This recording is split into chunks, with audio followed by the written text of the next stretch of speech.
बुद्ध भगवान एक गांव में उपदेश दे रहे थे। उन्होंने कहा कि हर किसी को धरती माता की तरह सहनशील तथा क्षमाशील होना चाहिए। क्रोध एक ऐसी आग है जिसमें क्रोध करने वाला दूसरों को भी जलाएगा और खुद भी जल जाएगा। सभा में सभी शांति से बुद्ध की वाणी सुन रहे थे, लेकिन वहाँ स्वभाव से ही अति क्रोधी एक ऐसा व्यक्ति भी बैठा था जिसे यह सारी बातें बेतुकी लग रही थी।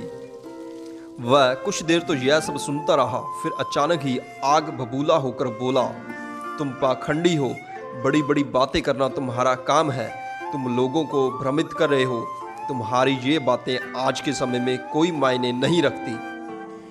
ऐसे कई कठोर वचन सुनकर भी बुद्ध शांत रहे। अपनी बातों से ना तो वह दुखी हुए और ना ही कोई प्रतिक्रिया की।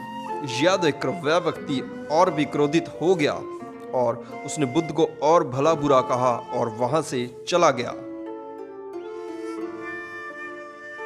अगले दिन जब उस व्यक्ति का क्रोध शांत हुआ तो वह अपने बुरे व्यवहार के कारण पछतावे की आग में जल रहा था और वह महात्मा बुद्ध को ढूंढते हुए उसी स्थान पर पहुंचा। परंतु बुद्ध कहाँ मिलते, वह तो अपने शिष्यों के साथ पास वाले एक अन्य गांव में निकल चुके थे। व्यक्ति ने बुद्ध के बारे में लोगों से पूछा और ढूंढते ढूंढते जहां बुद्ध प्रवचन दे रहे थे वहां पहुंच गया। वह बुद्ध को देखते ही वह उनके चरणों में गिर पड़ा और बोला, मुझे क्षमा कीजिए प्रभु। बुद्ध ने पूछा, कौन हो भाई, तुम्हें क्या हुआ है, क्यों क्षमा मांग रहे हो? उसने कहा, क्या आप भूल गए, मैं वही हूँ जिसने कल आपके साथ बहुत बुरा व्यवहार किया था। मैं बहुत शर्मिंदा हूँ, मैं मेरे दुष्ट आचरण की क्षमा याचना करने आया हूँ। भगवान बुद्ध ने प्रेम पूर्वक कहा, बीता हुआ कल तो मैं वहीं छोड़कर आ गया और तुम अभी भी वहीं अटके हुए हो। तुम्हें अपनी गलती का आभास हो गया है, तुमने पश्चाताप कर लिया है, तुम निर्मल हो चुके हो। अब तुम आज में प्रवेश करो।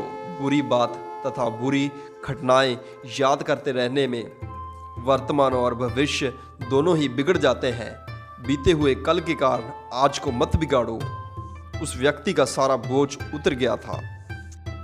उसने भगवान बुद्ध के चरणों में पड़कर क्रोध त्यागा तथा क्षमाशीलता का संकल्प लिया। बुद्ध ने उसके माथे पर आशीष का हाथ रखा।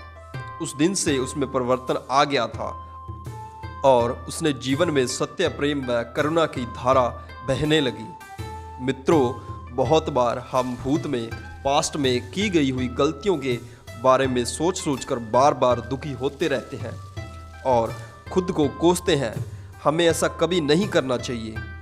गलती का बोध हो जाने पर हमें उसे कभी ना दोहराने का संकल्प लेना चाहिए और एक नई ऊर्जा के साथ वर्तमान को सुदृढ़ बनाना चाहिए।